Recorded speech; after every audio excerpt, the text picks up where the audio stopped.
Welcome back to Food Feeds. In today's session, we are going to discuss the recent notification of Junior Analyst and Food Analyst examination by FSSAI. So many students have queries about the education, qualification and experience and all. So let's discuss this topic in detail. So first of all, what is the tentative schedule for this examination? So the tentative schedule for this examination is, first of all, let's talk about the starting date of the application, which is 3rd of July 2023. And the closing date for receiving the application is 23rd of July 2023. And for receiving the examination fee is 31st of July. So you should note it down. 23rd of July is for the receiving application date and examination fee is 31st of July 2023. And when is the exam is going to happen? So the examination day for CBT exam, which is the theory exam, is 3rd of September 2023. And the examination date for the practical examination, which has happened only for the food analyst post, not for the junior analyst, which is 2nd week of November 2023. Okay, so the issuance of the certificate. So the certificate will be issued in the last week of January 2024. Okay, so let's talk about the eligibility criteria for the junior analyst post. So for the eligibility criteria for the 6th Junior Analyst 2023, so first let's talk about the educational qualification. So the candidates should hold a bachelor's, master's or doctorate degree in the following categories. But the important part is, see, previously food technology, food and nutrition, dairy technology and oil technology, only master's and doctorate degrees are allowed. Now even bachelor students from food technology or dairy technology or oil technology or food and nutrition can apply this particular post. So now bachelor's is also eligible. So please note it down that even bachelor's of food technology now can return the junior analyst examination. Okay, so the next is essential experience. You don't need any experience for the junior analyst post. So you can simply apply it without any experience. Even if you are a fresher, you can still apply. Then reservation. There is no reservation for OBC or SC, ST or EWS because here there is no direct employment. So you don't need to worry about any reservation. Then age limit. There is no specific age limit for appearing in the junior analyst examination. You have to pay 1,500 rupees, which is a non-refundable amount which should be paid through the online method. So this is the fee for junior analyst examination.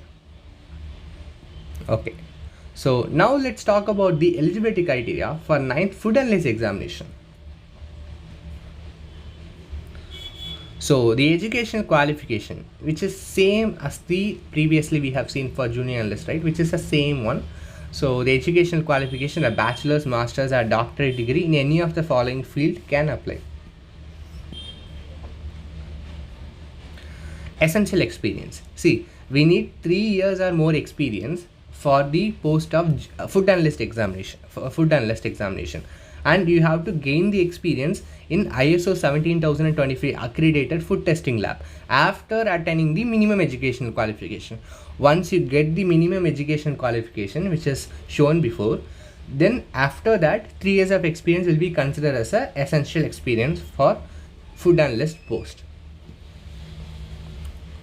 Okay, so we can divide this experience into 2 categories. One is junior analyst certified and non-junior analyst certified.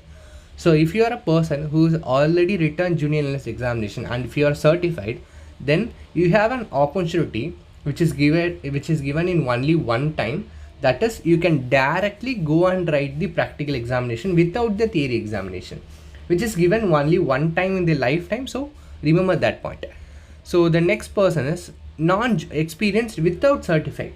So if you have 3 years of experience in the NABL lab, which is ISO 17025 certified, but you don't have any junior analyst certificate, still you can write the examination, but you have to write the CBT exam, which is the theory exam, and you also have to satisfy the other eligibility criteria. If you can do both of these things, then you will be allowed to appear in the practical examination. Okay. So the next point is age limit. There is no specific age limit for appearing in the food analyst examination either. So reservation. See, There is no reservation. This is not a direct employment, so there is no reservation. Let's see, like, what does that mean? See, once if you are a food analyst certified, then you will be considered as a food analyst under FSSAI 2011, which means depending on the vacancy which is opened in the laboratories, you will be getting the post. You can either work in the private in the meantime, or you can also work in the government. Based on the job you can get a good price. If you are going to work under FSSAI under the government, then the minimum expected salary is 10 LPA. Then fees. The fees for the food analyst examination, which is 2000 rupees, which is a non-refundable through online mode. Now let's talk about the examination plan. So before that, there is one important point you need to note it down. You have to write either for food analyst examination or junior analyst examination. You cannot write both. So the first examination is CBT test.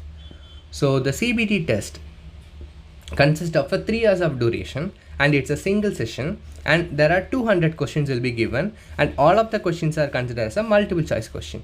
And the marking system is 4 marks for given right answer and -1 for the wrong answer. And if you have 40% of qualifying marks, then you consider as a qualified junior food analyst. So this CBT test will be written by 2 persons. One is the junior analyst people who are willing to get the certificate, or the second person is the persons who doesn't have the junior analyst certification but still wants to write the food analyst examination. See, only if you have 3 years of experience, then you can write this exam for the food analyst. If you don't have the experience, then you cannot write it. You have to go for the junior analyst examination. So the next is weightage of the topics. See, the weightage of the topics has been divided in the 7 topics.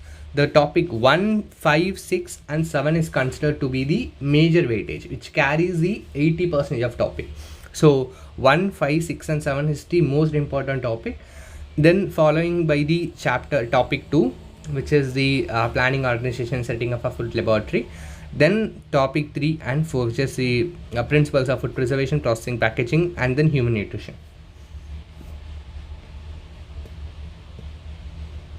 Okay, so let's talk about the final thing, which is the syllabus of CBT exam. See, the syllabus of the CBT exam has been divided into 7 chapters, as we have seen in the previous slide. So the first chapter which we have to going to see is the international food laws, standards, and Indian food laws and international food laws. So there are 4 important topics. The first is the FSSAI Act 2006, then followed by the regulation. Then the other national laws and standards consist of Agriculture Act or Export or BIS or Legal Metrology Act. Then followed by the international food laws, which is Codex WTO and OEE and IPPC. So these are the important things you have to study for the chapter 1. Followed by the chapter 2.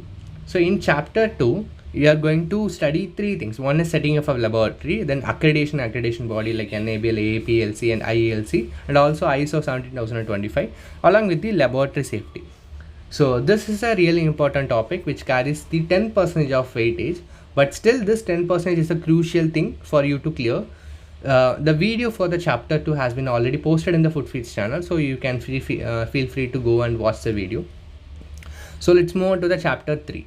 So the chapter 3 and chapter 4 has very low weightage, as we have seen. So you can just revise the chapter. You don't need to study too hard. So just revise the chapter, whatever materials you have for the principles of food preservation, processing and packaging, which is a vast topic. Still it carries 5% of the topic. So you can go and revise major important points. So next is the chapter 4. Chapter 4 is a human nutrition. So you have to study about water, body composition, carbohydrates, lipids, proteins, vitamins, minerals, then deficiency diseases and food allergens and diet and health.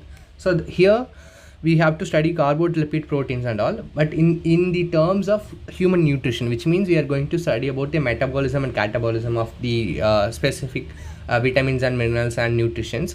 In the chapter 5, which carries the 20% of weightage, here we are going to study the food chemistry of those specific elements we have discussed.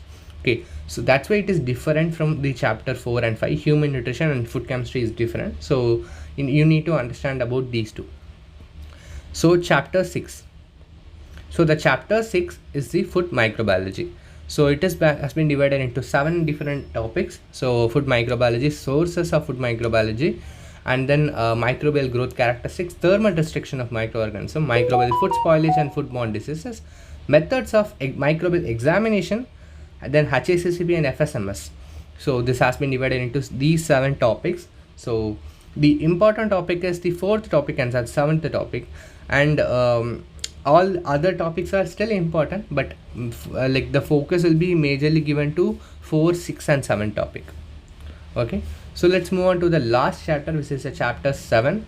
So this chapter is the deciding chapter. So why I'm telling you is this chapter contains 40 questions.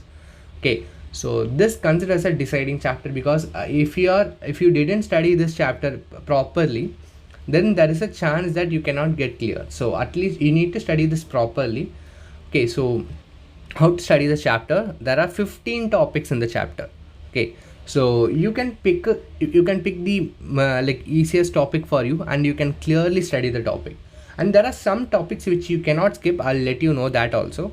So in this one, as you can see, chromatography, spectroscopy, and then atomic expression spectroscopy and biological techniques.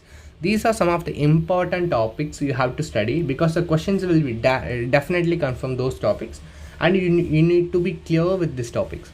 So that's it for the notification of the FSSAI, which is released recently. So feel free to apply this examination, and as Food Feeds, we are going to give you some free videos and MCQs of this specific examination. So which will be some of the videos has been already uploaded, and few videos is going to be uploaded soon. So make sure to like the video and subscribe the channel and follow the Food Feeds for more. Thank you.